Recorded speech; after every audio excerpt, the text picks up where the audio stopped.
serão ressuscitados para diante do trono branco, que é o Senhor Jesus que vai estar nesse lugar, para julgar cada um. Um por um serão julgados aqui, nesse lugar. E serão lançados no lago de fogo. Eles serão julgados um por um, não para ver se, como muitos pensam, né? Botar a balança lá, vai botar as obras, não é? Vamos ler esse versículo para entender lá no Apocalipse, quer ver? Apocalipse 19, versículo 20. E a besta foi presa, e com ela o falso profeta, que diante dela fizera os sinais, com que enganou os que receberam o sinal da besta, e adoraram a sua imagem. Esses dois foram lançados vivos no ardente lago de fogo e de enxofre. Apocalipse capítulo 20. E vi descer do céu um anjo que tinha a chave do abismo e uma grande cadeia na sua mão. Ele prendeu o dragão, a antiga serpente, que é o diabo e Satanás, e amarrou-o por 1000 anos e lançou-o no abismo. E ali o encerrou e pôs selo sobre ele, para que mais não engane as nações, até que os 1000 anos se acabem. E depois importa que seja solto por um pouco de tempo. E vi tronos, e assentaram-se sobre eles, e foi-lhes dado o poder de julgar. E vi as almas daqueles que foram degolados pelo testemunho de Jesus e pela palavra de Deus, e que não adoraram a besta, nem a sua imagem, e não receberam o sinal em suas testas, nem em suas mãos, e viveram e reinaram com Cristo durante 1000 anos. Mas os outros mortos não reviveram, até que os 1000 anos se acabaram. Esta é a primeira ressurreição. Bem-aventurado e santo aquele que tem parte na primeira ressurreição. Sobre estes não tem poder a segunda morte, mas serão sacerdotes de Deus e de Cristo, e reinarão com ele 1000 anos. E acabando-se os 1000 anos, Satanás será solto da sua prisão, e sairá a enganar as nações, que estão sobre os 4 cantos da terra, Gogue e Magogue, cujo número é como a areia do mar, para as ajuntar em batalha. E subiram sobre a largura da terra, e cercaram o arraial dos santos e a cidade amada. Mas desceu fogo dos céus e os devorou. E o diabo que os enganava foi lançado no lago de fogo e enxofre, onde está a besta e o falso profeta. E de dia e de noite serão atormentados para todo sempre. E vi um grande trono branco, e o que estava sentado sobre ele, de cuja presença fugiu a terra e o céu, e não se achou lugar para eles. E vi os mortos, grandes e pequenos, que estavam diante do trono, e abriram-se os livros, e abriu-se outro livro, que é o da vida, e os mortos foram julgados pelas coisas que estavam escritas nos livros, segundo as suas obras. E deu o mar os mortos que nele havia, e a morte e o inferno deram os mortos que neles havia, e foram julgados cada um segundo as suas obras. E a morte e o inferno foram lançados no lago de fogo. Esta é a segunda morte. E aquele que não foi achado escrito no livro da vida foi lançado no lago de fogo. É interessante esse capítulo porque ele narra toda a trajetória, né, do início do milênio até o final do milênio, o que vai suceder e como sucederá. E daí entra esse dia final, que é o dia do trono branco, em que todos serão ressuscitados para dar conta de si mesmo a Deus. E aí fala de livros, né? Os livros foram abertos. Que livros são esses? Que livros? Os livros foram abertos e outro livro foi aberto, o livro da vida, né? Mas falando de livros, que livros? o livro das obras. O homem pensa que o que ele está fazendo aqui, Deus não vai lembrar naquele dia. Está registrado tudo. É 12, né? Mateus 12. Que o homem dará conta até de uma palavra frívola que ele falar, ele vai dar conta dela. Então, nesse dia aqui, não serão as suas obras que serão pesadas no sentido. Por isso estou falando, muitos pensam que então vai ser julgado segundo as suas obras, não fala aí? Foram julgados segundo as suas obras. Então eu vou fazer bastante obra boa, que eu chego lá vou estar isento então. Não é isso que ele está falando. Que as obras serão manifestas naquele dia. O homem vai ser apresentado todas as suas obras. E não tem obra boa que vai recompensar isso, entendeu? Então, esses livros estão registrados tudo o que o homem faz nesse mundo. Assim como no dia que nós formos levados embora para encontrar com Cristo, nós iremos ao tribunal de Cristo, não para condenação, lá também todo. Só que a diferença é que nós estaremos, e somos, né? Estaremos salvos naquele dia. Nossa vida vai passar e nós vamos ver quanto Cristo nos amou. Nós estaremos perfeitos do lado dele, vendo a nossa vida passar, e nós vamos ver quanto amor esse homem teve por nós, quanta misericórdia e nos salvou. Não haverá naquele dia menção de pecados, porque nossos pecados todos foram julgados na cruz. Nós não daremos conta de pecado nenhum, graças a Deus, por Cristo, né? Não daremos conta de nada, mas a nossa vida será manifestada ali. Porque quando Paulo fala, porque cada um de nós dará conta de si mesmo a Deus, isso ali, ele não está falando de tempo, ele está falando do fato, né? Então nós, num tempo, e eles em outro, mas todos nós daremos conta de si mesmo, no sentido, compareceremos diante de Deus para fazer isso. Isso nós vamos fazer aqui, nós, os salvos, diante do tribunal de Cristo, não para condenação, mas tudo vai ser apresentado lá. Só que alguém deu conta de mim diante de Deus. Não é verdade? Eu não vou poder dar conta de ninguém para Deus, mas esse homem deu conta de mim para Deus, ou de nós. Agora aqui, no final, no último dia, o homem não vai ter ninguém para dar conta por ele. Ele vai dar conta de si mesmo a Deus. Como? Condenado. Por isso que é o versículo 22, que é o último versículo de Apocalipse 20, é 22. No capítulo 20, qual que é o último versículo? É a 15, né? Fala que se alguém não foi achado escrito no livro da vida, foi lançado para dentro do lago de fogo. Ou seja, única saída que ele teria se o nome dele tivesse escrito no livro da vida. Nosso nome está escrito no livro da vida. Por isso que nós somos salvos. E as nossas obras foram condenadas ali. Ou seja, alguém pagou a nossa dívida. Esse homem vai chegar aqui com a sua dívida na mão e não tem quem vai pagar. Ou seja, a conta vai contar para ele, ó, a conta está aqui. Não tem quem pague. É que mostra isso porque a salvação não é por obras. É isso que ainda está sendo colocado, que salvação não é por obras, é por graça. Ele não está lá, então as obras dele, que seja quais forem, porque uns, logicamente, nós sabemos isso, uns chegarão lá devendo 50, o outro vai chegar lá devendo 500, mas o problema é que não tem, os dois são devedores. Foi o que o senhor falou, lembra quando aquela mulher veio aos pés dele, e chorando, regando, né, os seus pés com lágrimas, enxugando com os cabelos. Ele estava na casa de Simão, que tinha convidado para ele comer.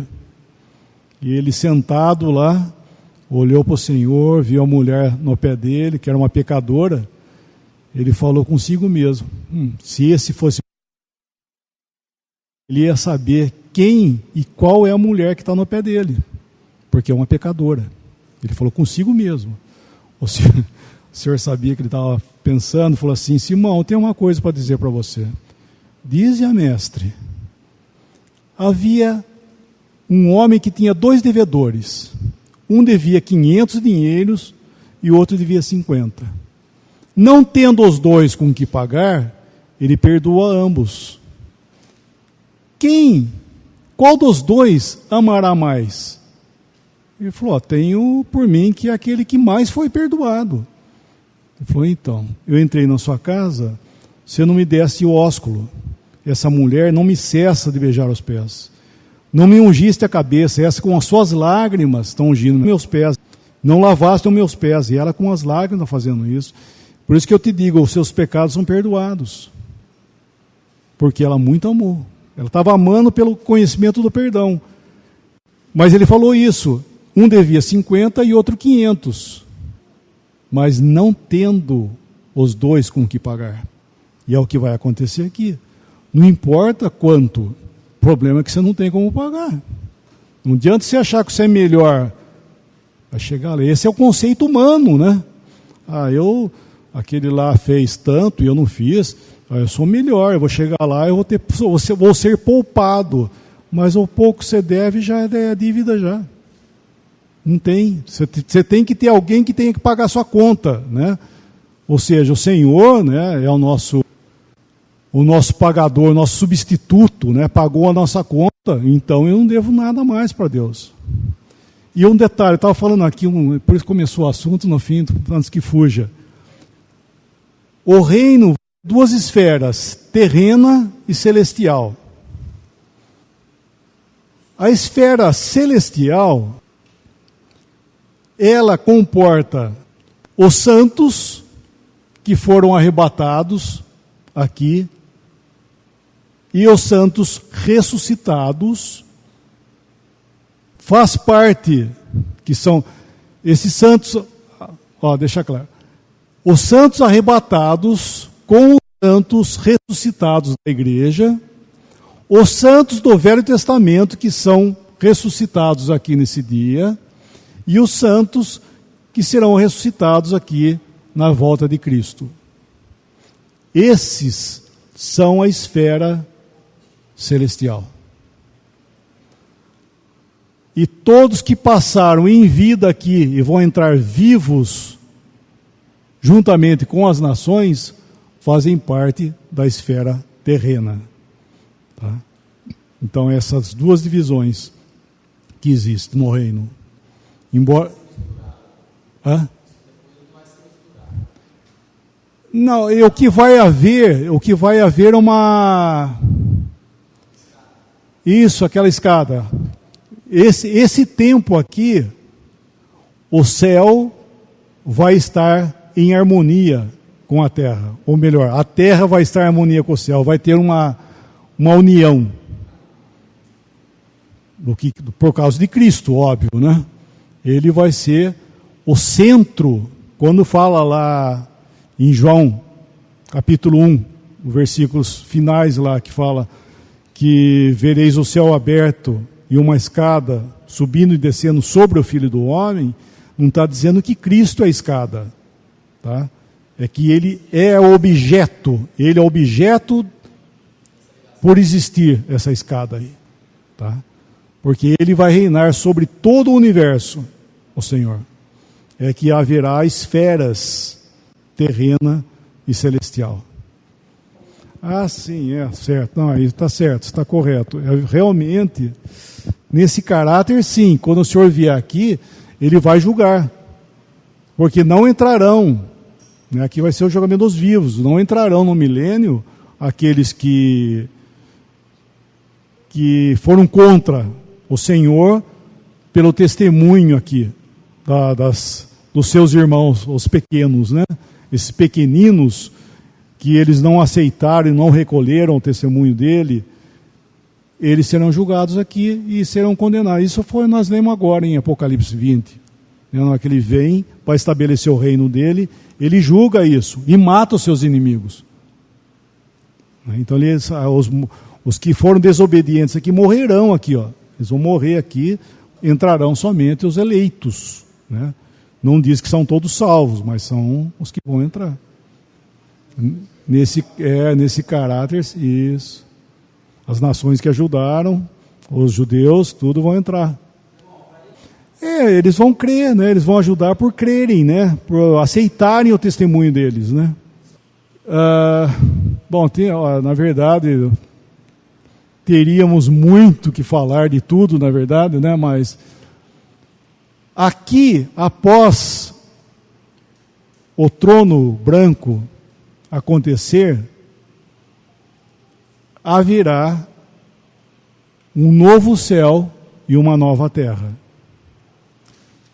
Os vivos daqui serão transportados para a nova terra. Como? Não sei. Isso eu não sei. Mas haverá novo céu e a nova terra, que serão esses que estão aqui, serão passados. Porque essa terra, tudo isso que nós vemos que faz parte das primeiras coisas, vão passar.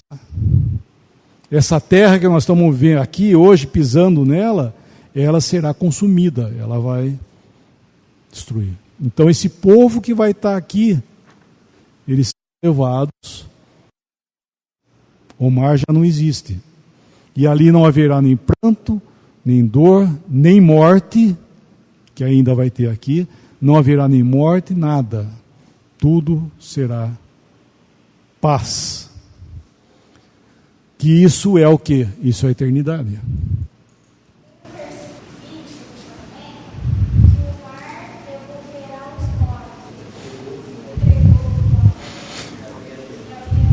Isso faz menção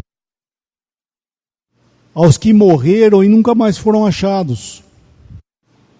Entende? Porque ele está mostrando, lógico que todos que morreram, eles vão estar onde? Estão no Hades. Nós sabemos isso, que estão no Hades. Mas é no sentido que aqueles que nem saibam, eles aparecerão. Todos darão seus mortos. Aonde quer que morrerem, eles comparecerão. Ou seja, ninguém está esquecido. Sabe, é por isso que eu acho...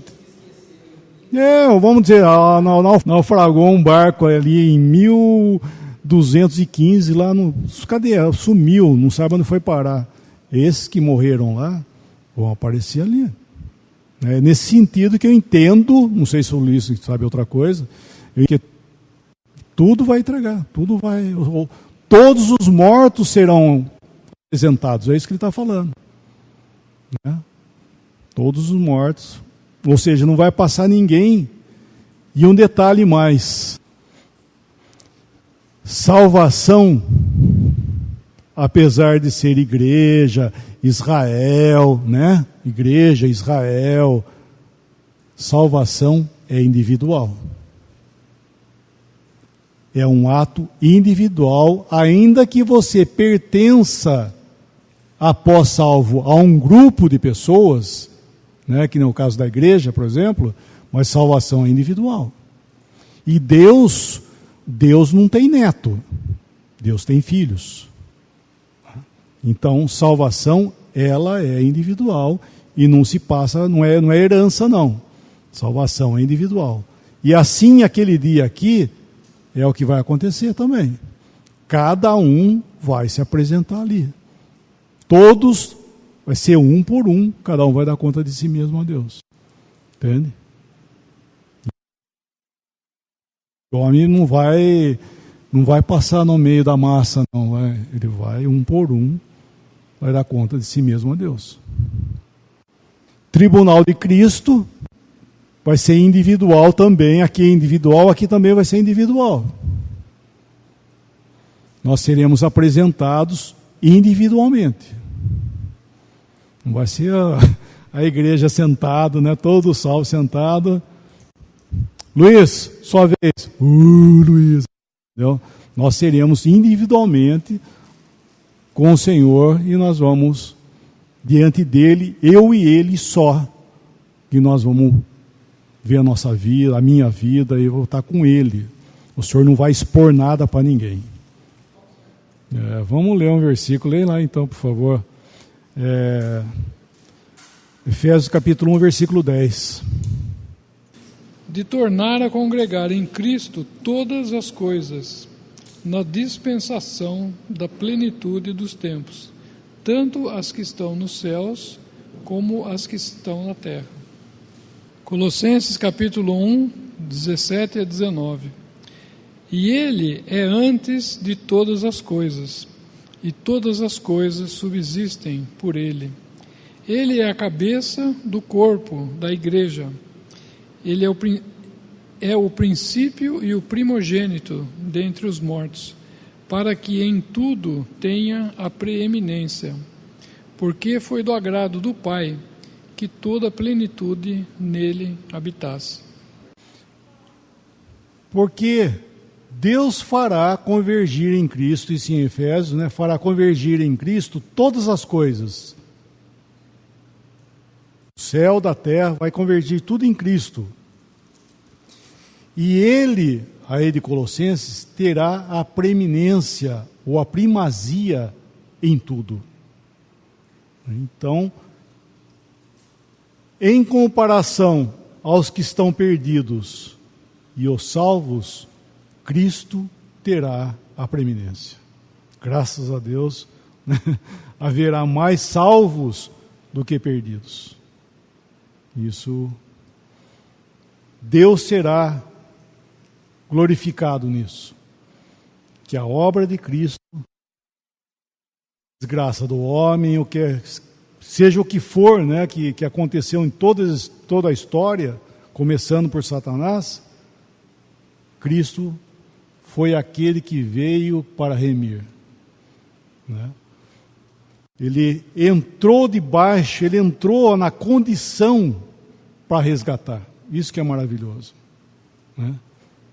Ele não foi por palavras, ele veio na condição para restaurar, para resgatar.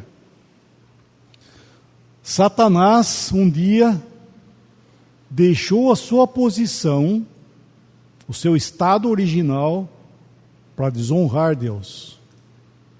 O homem deixou seu estado original, do qual Deus tinha dado, para desonrar Deus também. Cristo, Jesus, deixou o seu estado original para glorificar Deus e salvar o homem.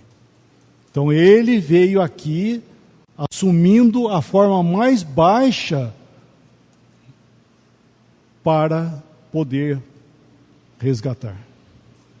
Então isso é o privilégio, por isso que Deus fará convergir em Cristo todas as coisas, no céu, na terra, e Ele terá a primazia em tudo.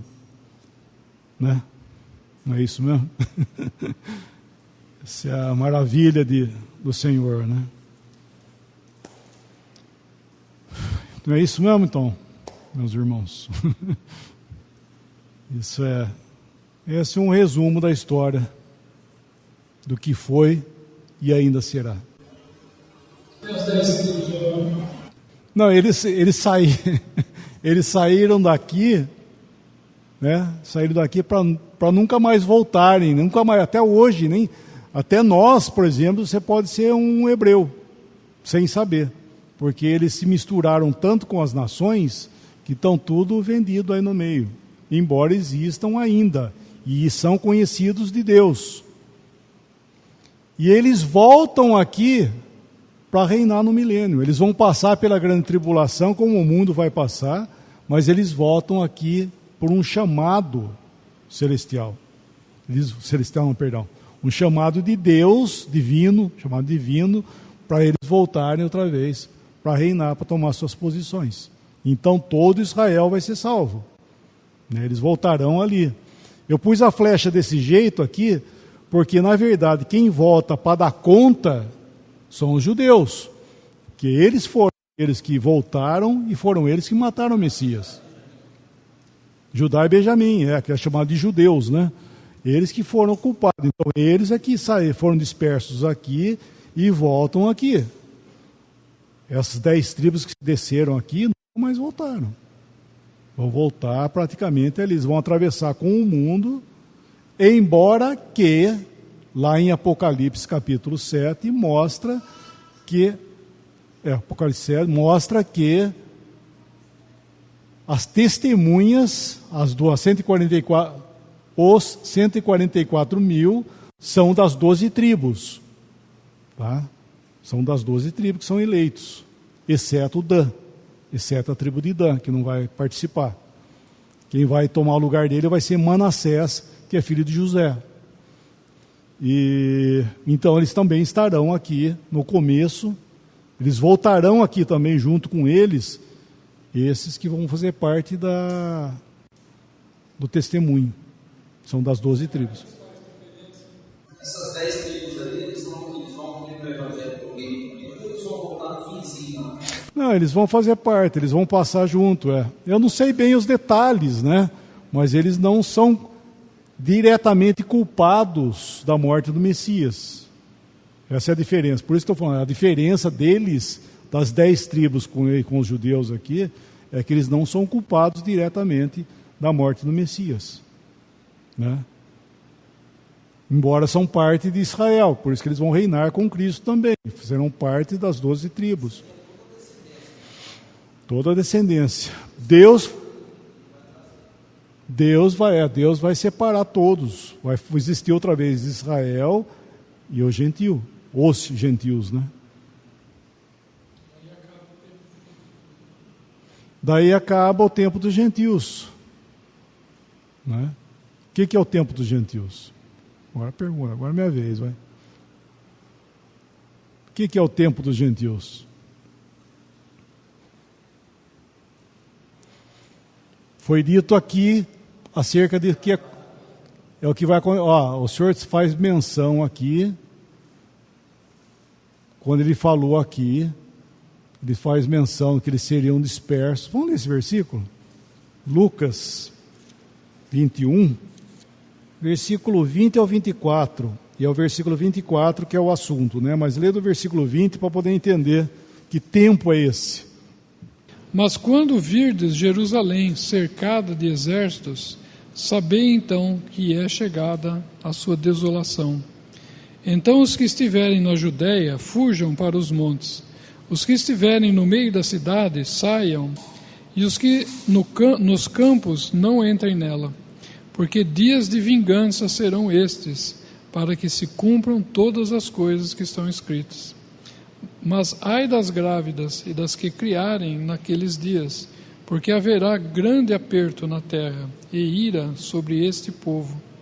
E cairão ao fio da espada, e para todas as nações serão levadas cativos, e Jerusalém será pisada pelos gentios, até que os tempos dos gentios se completem.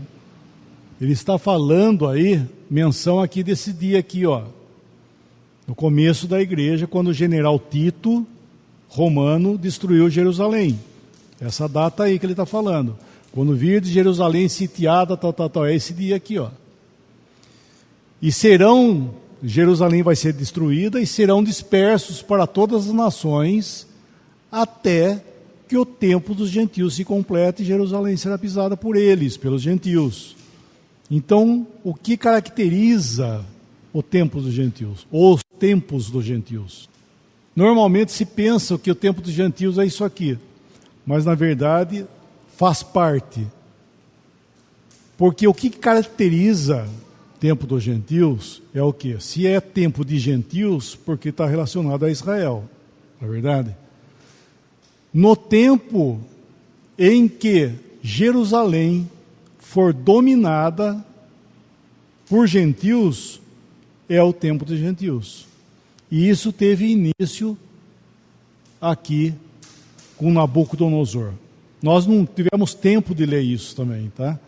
Mas aqui o que acontece foi que quando Nabucodonosor levou, ele teve aquela visão, estátua, lembra? Nabucodonosor viu uma estátua grande, que tinha cabeça de ouro, os peitos de prata, o ventre de bronze, as pernas de ferro e os pés de ferro de barro. Ele ficou maravilhado, e Daniel foi lá para interpretar a visão dele, o sonho dele, ele fala que eram os reinos que haveriam de existir até que aquela pedra que foi cortada sem auxílio de mão viesse e batesse no pé da estátua e aquela estátua caísse e não ia sobrar nada dela, e essa pedra ia se tornar um montão tão grande que ia ser visto por toda parte do mundo. Então, o que ele fala? Que seriam as nações que reinariam sobre Jerusalém até que viesse o Cristo para colocar fim em tudo isso aí. E daí ele fala para Nabucodonosor: tu és a cabeça de ouro. Ou seja, Babilônia foi o primeiro império que teve início os tempos dos gentios. Ou seja, começou com ele quando ele imperou sobre Jerusalém e foi, depois dele veio daí os gregos, né? Não, perdão, os persas, né, que é Medo e Persas, que os persas tiveram à frente, depois vieram os gregos e depois os romanos no veio, e os romanos voltarão outra vez, ainda para ensenhorar sobre Jerusalém, e o tempo dos gentios vai terminar justamente na hora que o Senhor vier, para fazer com que Israel seja cabeça outra vez de todas as nações e não sujeitos. Eles serão cabeça. Porque até então aqui, na época antes do cativeiro, né, eles eram cabeça. Eles eram independentes. Não chegaram a ser diretamente cabeças, né, cabeça das nações aqui, mas pelo menos eles eram independentes. Mas daqui em diante, eles passaram a estarem sujeitos aos gentios. Sempre foram dominados pelos gentios. Isso então se chama os tempos dos gentios. Por isso que o Senhor disse que até que os tempos dos gentios se completem, Jerusalém será pisada por eles, pelos gentios. Deu para entender ou não? Então, não dá tempo, né? 70 semanas é que mata isso aí, né? Resolve essa questão aí. Mas não dá tempo. Essa eternidade aí é matéria, não tem nada de matéria. Então nós seremos também, embora glorificados, né? Mas seremos nós mesmos, com nossos corpos, com o Senhor, né? Vai ser tudo continua. A eternidade, quando fala lá da eternidade em 1 Coríntios 15, fala que Deus será tudo em todos, ele não está querendo dizer que vai ser tudo uma coisa só. Não é isso. É questão que Deus será tudo em todos, mas todos estarão, cada um, de acordo com a sua posição. Porque a igreja sempre vai ser a igreja, ela não vai deixar de ser igreja. A esposa do Cordeiro será sempre essa relação. Ela não vai mudar, não vai chegar aqui e vai acabar, e vai virar tudo uma coisa só. Todo mundo vai ser tudo uma nação, uma massa só. Não é isso. Ainda serão, cada povo, né? Cada um vai ter a sua posição do Senhor. Isso na eternidade. Por isso que Efésios 3, né? Vamos ler um versículo só para terminar, né? Vamos terminar, senão... Efésios 3, 14 e o 15. Por causa disto, me ponho de joelhos perante o Pai de nosso Senhor Jesus Cristo, do qual toda a família, nos céus e na terra, toma o nome. É cada família, né? Entende? Aí não é toda a família assim. É cada família. Então é nesse sentido que eu estou querendo dizer que existe, por exemplo, vai existir, né, futuramente ainda, essas famílias. A igreja vai ser uma coisa, Os santos ressuscitados do Velho Testamento vai ser outro grupo. As crianças que morrerem é outro grupo de pessoas. E na terra terão também os grupos de pessoas também. Entende? Então são famílias. Então quando ele fala toda a família, não é uma coisa só. São cada um. E isso na eternidade, quando Deus será tudo em todos, também é nesse caráter, em cada família. Deus será tudo em todos, mas cada um na sua posição. João fala que na casa de meu pai há muitas moradas, exatamente, cada um no seu lugar. Então aqui não tinha o homem. Aqui na eternidade passada não tinha o homem. Agora aqui existe o homem. Morando com Deus. Ou melhor, Deus morando com o homem. Lá não tinha também. Agora existe novo céu e nova terra. A justiça, ela sofre no tempo que nós estamos vivendo. Aqui diz que a justiça reinará.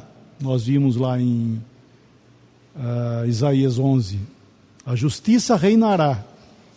E aqui a justiça habitará. Pedro, aqui na eternidade, a justiça, Pedro diz que a justiça habitará.